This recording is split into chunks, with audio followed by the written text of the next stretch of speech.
Test 3. You will hear a number of different recordings and you will have to answer questions based on what you hear.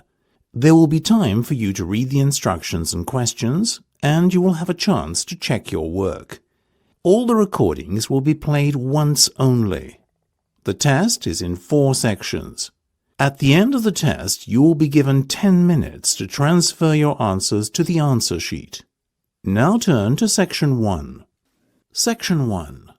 You will hear part of a telephone conversation between a customer and a booking agent. First, you have some time to look at questions 1 to 6.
You should answer the questions as you listen because you will not hear the recording a second time.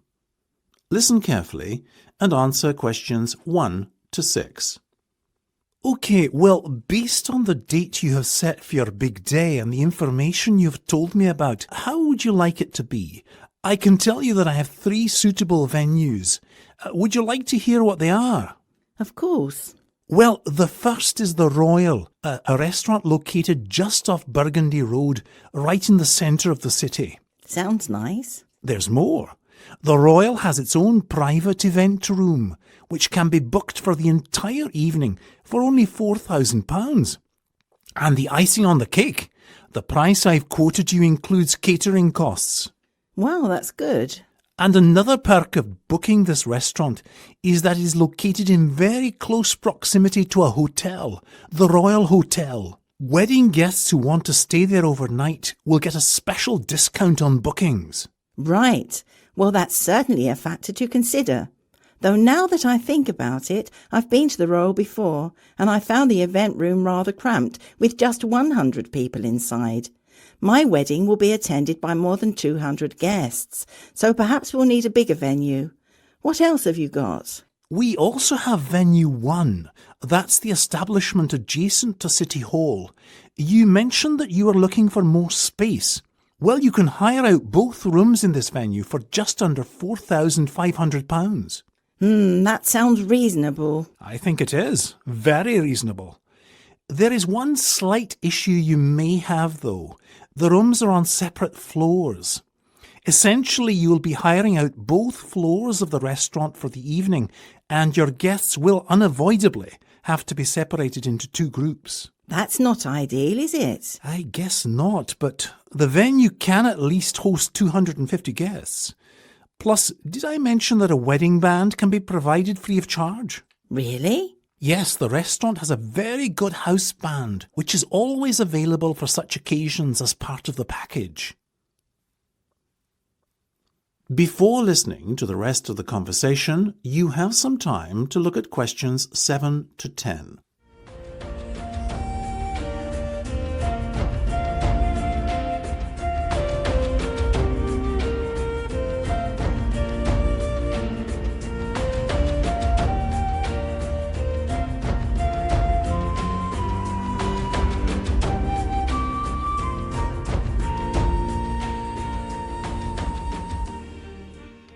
Now listen and answer questions 7 to 10. OK, I'll definitely give it some serious thought. Are there any other options, though? There is the Alibi Club 9731. How do you spell that? ALIBI. as in the word alibi. That's what I thought. Isn't it a nightclub? It is many things: a nightclub, bar, wine bar, restaurant, sushi bar, etc. It's a huge place inside the Regency Tower. Regency. The city's tallest building, so you're going to be guaranteed spectacular views. Sounds expensive. It is. £10,000 actually. Oh, no, that's far too expensive. Well, there is a Monday evening offer. Monday bookings get the venue for 50% less than the normal price. OK, that's a bit more realistic. But do I really want to have a Monday wedding? That's what you've got to decide.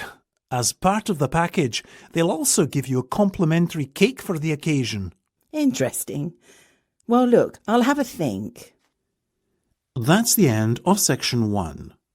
You have half a minute to check your answers.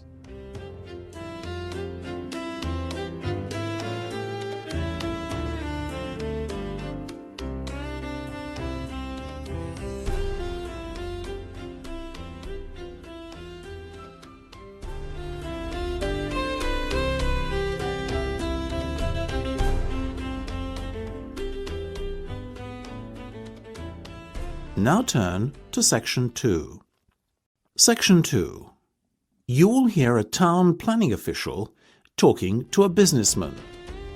First, you will have some time to look at questions 11 to 15.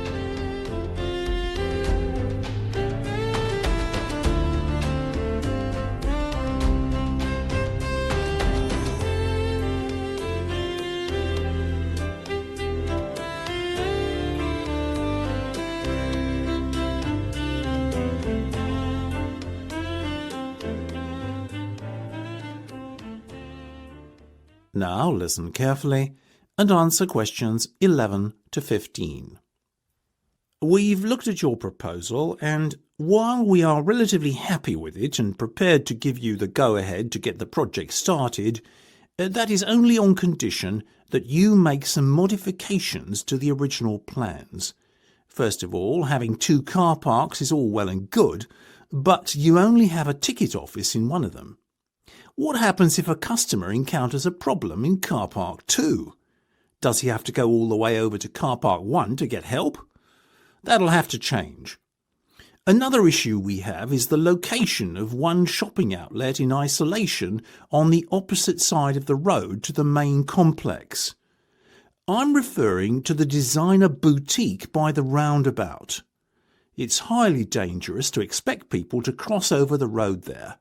An accident waiting to happen, quite frankly. We very much approve of the placement of a flower bed in the centre of the complex, and of course it makes sense to have this leading into the garden centre, as you have shown in your plans. That said, we're not sure a garden centre is the right kind of store for this location, and we would like you to carry out some further market research to provide evidence that there would be a demand for gardening products were such an outlet to be built. Also, the building in the main complex, near to car park 2, is the Cineplex Cinema. That's fine, but we have a big issue with the placement of the cloakroom and toilets in a separate building. There's no logic for that, for goodness sake.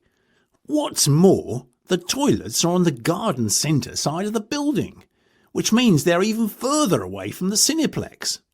The only reason we could think of for laying out your plans in this manner is so that toilet users would be forced to walk through the electrical store in the middle of that building. Not acceptable. The Cineplex must have its own toilets. Before you hear the rest of the discussion, you have some time to look at questions 16 to 20.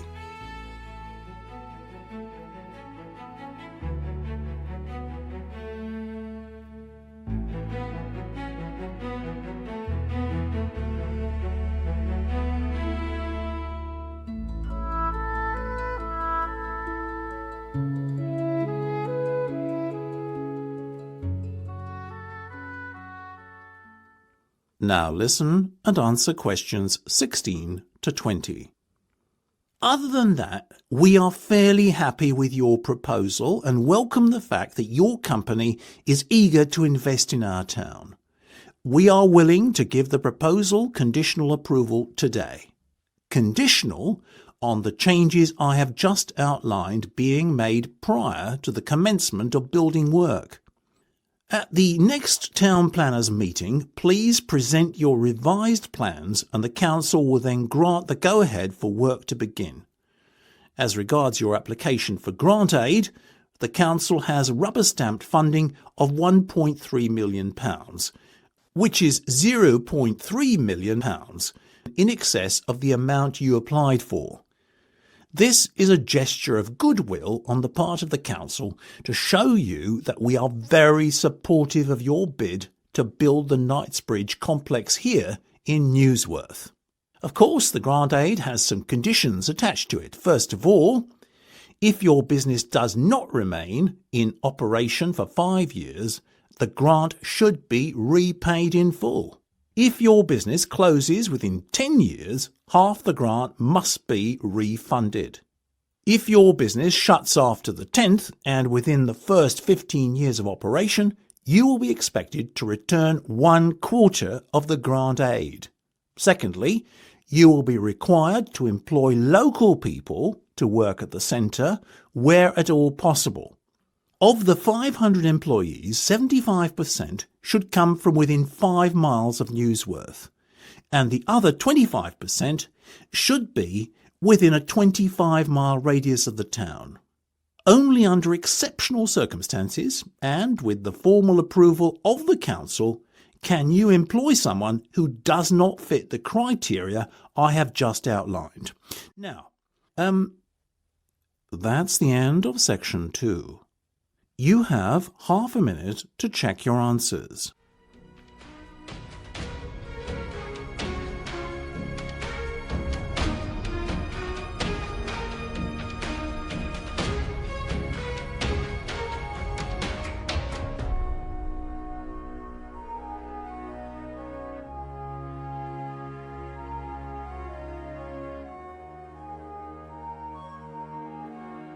Now turn to Section 3.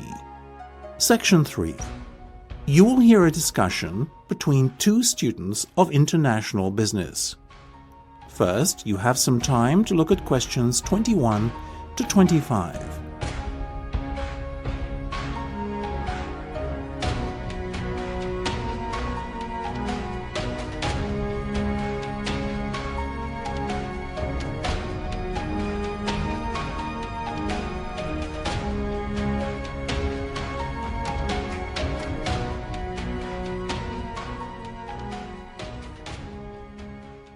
Now listen carefully and answer questions 21 to 25. Long time no see. Hi, Chris. Yeah, it's good to be back. Definitely. Good to see you, Elle. I haven't spoken to you since, gotta be last June, was it? Yeah, that's right. Just after the end of term exams. How did you do, by the by? Not as poorly as I've been anticipating. I imagined there might be some resits in the offing, but thankfully I managed to just about pass every module, which was a huge relief. How about you? I was really happy with my grades and I'm still on track for my first in my degree. But there was one hiccup. Really? Do tell. Well, I sat the accounting exam with a fever and needless to say didn't do so well. I ended up having to take it again in August. Oh, how terrible. Must have ruined your summer. A little, but it all worked out in the end and I did brilliantly second time round. Well, that's cracking stuff, Elle. Well done. I'm envious of you. What with your being on course for a first, I'll be lucky to get a 2-2 at the rate I'm going. What percentage are you on overall at the moment? 42. Well, you know, third year only counted for 25% of the overall grade for our degree. Fourth year makes up the rest, so you still have plenty of time to pull out a good grade. You just have to apply yourself a bit more seriously. I know. Perhaps we could get together a study group of some sort. What do you think? Sorry, Chris, I can't. Guess group study isn't everyone's cup of tea then. Never mind. It's not that. I'm all for a bit of group study, but bear in mind that I don't live on campus anymore. So you moved out and got your own place? No, I couldn't find one, so I moved back in with the folks. Now I get the train in from home every day. Takes about half an hour, so it's not so bad. I didn't realise. Shame we won't see so much of you around in the evenings this year then. I know, I'll miss the feel of the campus too. Before you hear the rest of the discussion, you have some time to look at questions 26 to 30.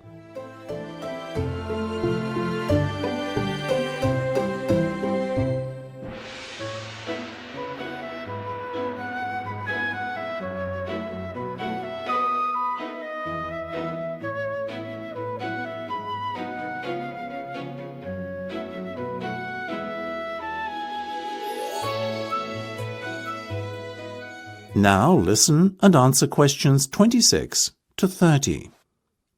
Have you chosen your modules for this semester yet, by the way? No, I'm still putting it off. Can't make up my mind what I want to do. You? Yeah, my first choice was marketing. Well, you love marketing, don't you? So I was sure you'd choose that. Me, though, I'm not completely convinced I want to do that module. I was leaning more towards human resources, though I haven't made up my mind completely yet. Why not do them both? I am. But then I wouldn't be able to do business law as it clashes on the timetable. No way. Oh, yeah, I forgot.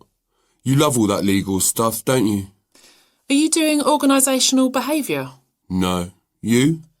I would sooner enrol in a class that entailed watching the grass grow for an hour and a half every day. I can't stand that Professor Leon Smith. What an absolute bore. Steady on. It's not that bad. I know what you mean. I think finance is an important module. Wouldn't you agree? That's why I'm doing it.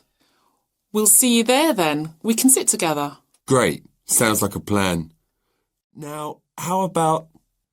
That's the end of section 3. You have half a minute to check your answers.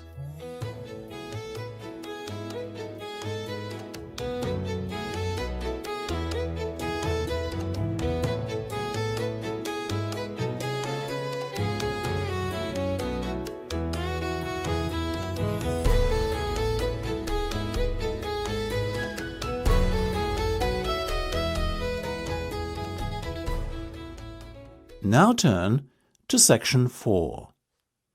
Section 4. You will hear part of a psychology lecture. First, you have some time to look at questions 31 to 40.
Now listen carefully and answer questions 31 to 40. Is anyone familiar with the term parapraxis? Well, by the looks on your faces, I can surmise that you are not. Or that at least if you are not aware of the fact. In actual fact, I am very confident that all of you have come across parapraxis before. But you may recognise it by its more familiar name, a Freudian slip. A Freudian slip is an error in speech, memory or physical action, which can be interpreted as having occurred on account of some repressed or subconscious wish, conflict or train of thought. Some would pass off these glitches in our speech as slips of the tongue. But in psychoanalysis, a discipline founded by none other than Freud himself, whose name, of course, has lent itself to the term here described, they take on much more significance, and indeed can often give an insight into the speaker's deepest and most suppressed inner thoughts. There is a common misconception, however, that all slips of the tongue can be interpreted as Freudian.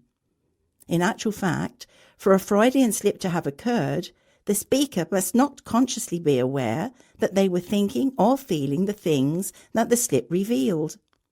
For example, if a man is in love with a woman he knows, but has never told her, and in conversation, when asked by the woman whether he would like to accompany her to a movie, he replies, "I would love you," as opposed to, "I would love to." This is not a Freudian slip. Why?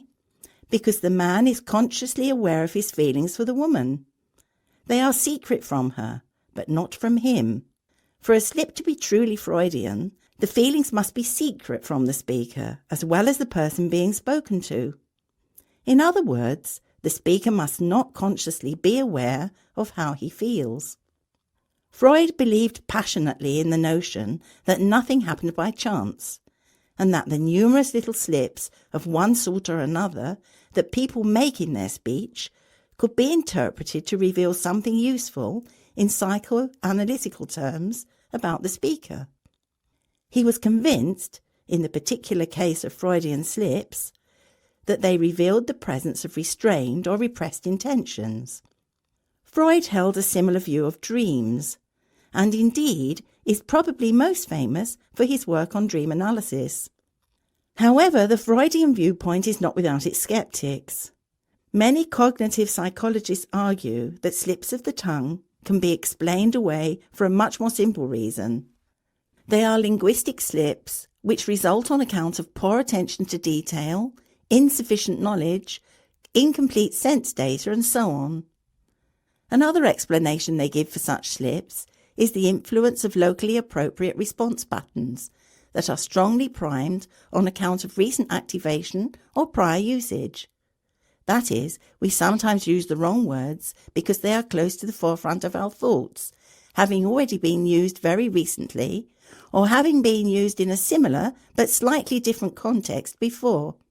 Linguists support this view, and also point out that some sentences and phrases even lend themselves to error on account of the fact that they contain archaic or very old and rarely used words, or unusual expressions with forms that can easily be mixed up and confused. They argue, therefore, that such slips are down to strong habit substitution. In other words, we commonly replace unfamiliar words and phrases with words and phrases that sound similar or that are close in meaning, but which may, in the particular context in which they are spoken, not make adequate substitutes for the replaced words or phrases. What is clear is that That is the end of section 4. You now have half a minute to check your answers.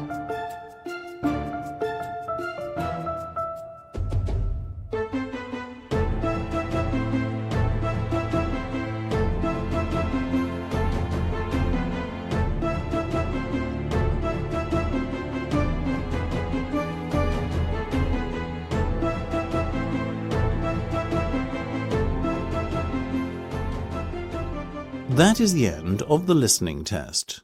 You now have 10 minutes to transfer your answer to the listening answer sheet.